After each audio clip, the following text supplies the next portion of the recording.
ప్రభునందు ప్రియమైన దేవుని బిడ్డలారా, ప్రభు అయిన యేసు నామమున మీకు శుభములు. జీవముగల దేవుని కృపావర్షం మీపై సమృద్ధిగా కురియునుగాక.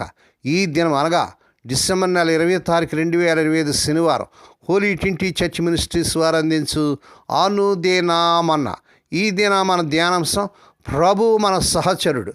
ప్రభు మన సహచరుడు. దేవుని వాక్యం చదువుకుందామని కీర్తన గ్రంథం 23వ కీర్తన 4వ వచనం. గాఢాంధకారపు లోయలో నేను సంచరించినను ఏ అపాయమును భయపడను. నీవు నాకు తోడేయందు, నీ దుడ్డుకారయు నీ దండమును నన్ను ఆదరించను. దేవుడు తన పరిశుద్ధ వాక్యమును దీవించినగా. దేవుని బిడ్డలారా, మీరు అంతా ఎలా ఉన్నారండి? ఈ క్రిస్మస్ దినాలు మీ కుటుంబంలో అందరూ బాగున్నారా? మరి ఎవరికైనా అనారోగ్య స్థితిలో హాస్పిటల్ ఇంటెన్సివ్ కేర్లో ఉన్నారా? దేవుని బిడ్డలారా, భయపడొద్దు. ప్రభు మనకు మరి వాగ్దానం దయచేశాడు. గాఢాంధకారపు లోయలో సంచరించిన ఏ అపాయాన్ని భయపడిన అంటున్నాడు. ఒకవేళ డాక్టర్ వల్ల సాధ్యమేమో, ప్రభు వల్ల సాధ్యమవుతుంది. ఒకవేళ మీ ప్రియులు మరి ఈ యొక్క మరి నెలలో ప్రభునందు లేక ఈ సంవత్సరం ప్రభునందు నిద్రించి దుఃఖంలో వేదనలో ఉన్నారా? దేని మీద భయపడ దినాన మన ప్రియులు చూస్తూ ఉన్నటువంటి గొప్ప నిరీక్షణ మనం కలిగి ప్రభులో మనం ముందుకు సాగాలి. దేని బిడ్డారా, ఒకవేళ ఆ జీవితంలో ఎంతటి కష్టమైన భయానకమైన సమయాల్లో గాఢాంధకారపు లోయ వంటివి ఉన్నప్పటికీ దేవుడు మనతో ఉన్నందున ఏ చెడుకు భయపడాల్సిన అవసరం లేదని ఆయన దుడ్డుకర రక్షణ, చేతికర మార్గదర్శనం తను కాపాడి ధైర్యం ఇస్తాయని మరి విశ్వాసమైన మనం చెప్పాలి. ఇది దేవుని సంరక్షణ, మార్గనిర్దేశం మరియు నిరంతరం తోడిపై పూర్తి నమ్మకాన్ని సూచిస్తుంది. ఈ యొక్క విశ్వాసాన్ని, నమ్మకత్వాన్ని దావీదు భక్తుడు తన జీవితంలో అనుభవించాడు కనుకనే మనకు కూడా ఇస్తున్నాడు. గాఢాంధకారపులో నేను నడిచిన ఏ అపాయం భయపడిన అంటాడు. జీవితంలో వచ్చే అత్యంత చీకటి ప్రమాదకరమైన పరిస్థితులను అనగా ఆర్థిక ఇబ్బందులు, వ్యాధులు, నష్టాలు, అప్పులు వంటివి ఇది సూచిస్తుంది. కానీ భయపడవలసిన అవసరం లేదని మరి దావీదు భక్తుని ద్వారా ప్రియ ప్రభు వాగ్దానం చేస్తున్నాడు. మరణ సమయంలో ఉండేవారికి నిరీక్షణ కలిగజేసే మధురమైన మాటలు ఇవి. ఎంతోమంది తమ జీవిత చివరి గడియలో ఈ మాటలను చాలా ఇష్టంగా పలుకుతారు. అయితే భౌతిక మరణ సమయంలో కాదు, మనం జీవిస్తూ ఉండగా ఆత్మీయ మార్గంలో వేదన కలిపి కూడా ఈ వాక్యాన్ని మనం అన్వయించుకోవచ్చు. దేవుని స్తోత్రం. నీవు నాకు తోడే ఉంటావు అంటున్నాడు. దేవుడు వాగ్దానం చేస్తే ఎల్లప్పుడూ తోడుగా ఉంటాడనేటువంటి భరోసా, ధైర్యం ఈ వాక్యంలో పరిశుద్ధాత్మ దేవుడు మనకు ఇస్తున్నాడు. నీ దుడ్డుకర్ర, నీ దండమును ఆదరించు. దుడ్డుకర్ర అనగా కాపరి తన మందను క్రూర మృగాల నుండి రక్షించుకోవడానికి ఉపయోగించే సాధనం. ఇది దేవుని రక్షణ సూచిస్తుంది. చేతికర్ర, స్టాఫ్ మందను సరైన మార్గం నడిపించడానికి, ప్రమాదాల నుండి బయట పడేయడానికి ఉపయోగించింది. ఇది దేవుని యొక్క మార్గదర్శనాన్ని, క్రమశిక్షణ సూచిస్తుంది.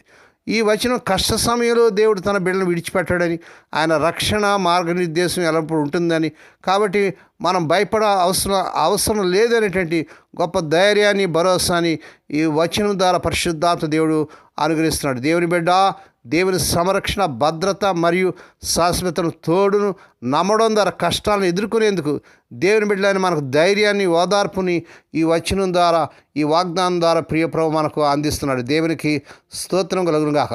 మనలో కొంతమంది అపోస్తున్న పౌలు వలె ప్రతిరోజు చనిపోతున్న అనుభవం గుండా వెళ్తారు.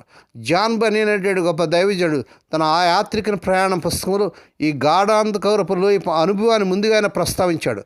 దాని తర్వాతనే ఆనంద పర్వతాల దగ్గర ప్రవహించిన నదిని చూపిస్తున్నాడు. ఈ భయంకరమైన గాఢాంధకారపు లోయల అనుభవం గుండా మనలో కొంతమంది ఎన్నోసార్లు ప్రయాణం చేస్తాం.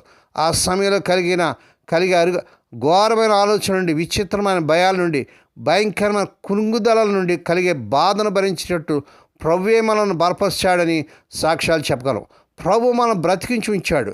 మనం ప్రాణం సమస్యలపోయిన సందర్భాలు అసలైన మరణ భయం నుండి మనల్ని కాపాడాడు. మనం తీవ్రమైన ఒత్తిడికి లోనేమో అణగొట్టబడ్డాం, అయినప్పటికీ మనం బ్రతికున్నాం. కారణం మన గొప్ప కాపరి, మన మంచి కాపరి, మన సహచరుడు మన ప్రక్కనే ఉన్నాడనే సంగతిని మనం గుర్తించగలిగాం.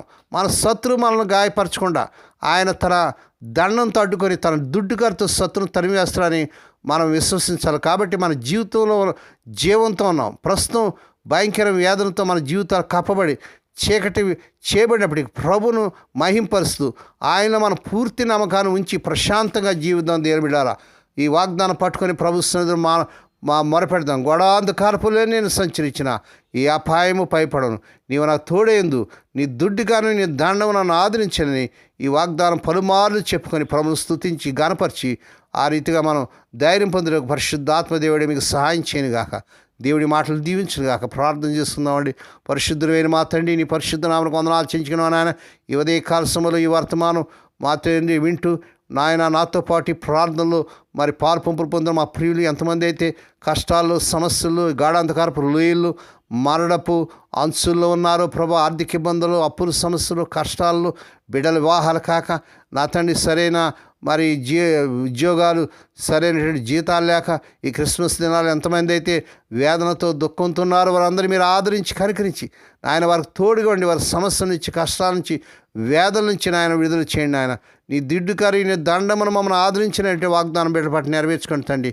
ఈ దినం పుట్టిన దినాలు, వాహ దినాలు, ఆయన శుభదినాలు జరుపుకున్న బిడ్డలు కూడా బహుగా దీవించి మరొక సంవత్సరం అనే దయాకృటిని బిడ్డకు ధరింపచేసి వారి పట్ల నూతన కార్యం జరిగించండి.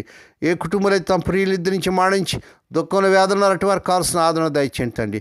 హోలీ ట్వంటీ చర్చ్ మినిస్ట్రీస్ ద్వారా, ఆయా మినిస్ట్రీస్ ద్వారా జరిచిన పరిచయం దీనదాసులను, దాసురాను, విధవరాను, దిక్కులేని బిడ్డలను, తండ్రి లేని బిడ్డలను జ్ఞాపకం చేసుకొని వారి ప్రతి అవసరం తీర్చమని ఈ దినమంతట్లో నీ బిడ్డల చుట్టూ మీరు రక్తకాయం చేసి ప్రతివేదన కీడు నుంచి, దృష్టి నుంచి, ప్రమాదాలు తప్పించి క్షేమకరమైన ప్రయాణాలు దయచేయమని సమస్త మహిమా ఘనత మీకే చెల్లించుకుంటూ యేసయ్య పరిశుద్ధ నామమున స్తుతించి గణపరిచి వేడుకొని ప్రార్థిస్తున్నాం తండ్రి. ఆమేన్. మన ప్రభువైన యేసుక్రీస్తు వారి కృప, తండ్రి అయిన దేవుని ప్రేమ, పరిశుద్ధాత్మ దేవుని కనీన సహవాసము సదాకాలం మీకు తోడేండి నడిపించి బలపరచునుగాక. ఆమేన్.